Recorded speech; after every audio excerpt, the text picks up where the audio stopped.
বরের বাড়ি যে কার্ডটা নিয়ে গেছিলাম তার ভিডিও তো তোমরা দেখিয়েছো, বাট সেই কার্ডটা আমি কিভাবে রেডি করেছি সেটা আজকে তোমাদের সামনে শেয়ার করব। আর তার সঙ্গে শেয়ার করব আমার ননদের বিয়ের কিছু আনুষঙ্গিক গল্প। এই যে আমার ননদের বিয়ের প্রত্যেকটা মুহূর্তে আমার এত নাক গলানো দেখেছো না, এর কোনোটাই কিন্তু তোমরা দেখতে পারতে না। বলতে পারো আমি কিছুটা নির্লজ্জের মতন হয়ে ননদের বিয়ের প্রত্যেকটা মুহূর্তে আমি ঢুকে পড়েছিলাম কি গো।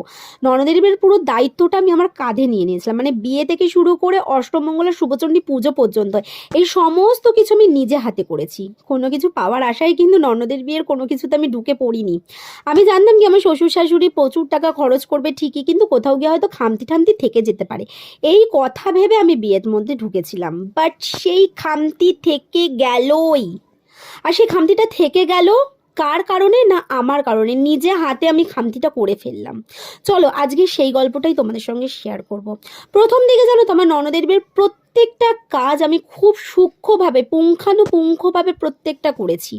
আমার হাতে টাকা পয়সা ছিল, নিজে হাতে সমস্ত কিছু খরচ করেছি। ডেকোরেটর থেকে শুরু করে সাজসজ্জা, কেনাকাটি, মানে বিয়ের কার্ড থেকে শুরু করে নাপিত খোঁজা, মেয়ের মাথার ওড়না থেকে শুরু করে ছেলের পায়ের জুতো, সমস্ত কিছু আমি নিজে হাতে করেছি। কিন্তু আমাকে সাহায্য করেছে আমার শ্বশুর বাড়ির প্রত্যেকটা প্রত্যেকটা মানে প্রত্যেকটা মানুষ আমাকে প্রচুরভাবে সাহায্য করেছে। আর তারা সাহায্য করেছে বলেই আমি এত বড় বিয়ের কাজটা নামাতে পেরেছিলাম।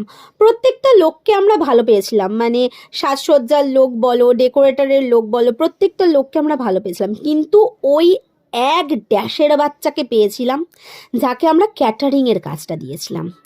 উফ ভগবান, আমাদের সেই দিনকের পুরো ব্যাপারটাকে তারা নষ্ট করে রেখে দিয়েছিল। আমি এটাই বলতে চাই যে তোমরা যদি একটা কাজ নিচ্ছ, সেই কাজটা যদি ঠিক করে নাই করতে পারো তাহলে ওরকম কাজ নাও কেন। তোমাদের কোনো অধিকার নেই যে কারোর সেই দিনটাকে নষ্ট করার। আমরা যতটা পেরেছি আমরা সামাল দিয়েছি। কেউ হয়তো ঘুণাক করেও টের পাইনি কি প্রবলেম হয়েছিল না হয়েছিল, কিন্তু প্রবলেম তো হয়েছিল। আমাদেরকে প্রচুর সাফার করতে হয়েছিল সেদিনকে। যাই হোক, আমি আমার শ্বশুরবাড়ির লোকের কাছে, বরের বাড়ির লোকের কাছে, আত্মীয় স্বজন সবার কাছে আমি হাত জোড় করে ক্ষমা চাইছি, আমাকে ক্ষমা করে দাও।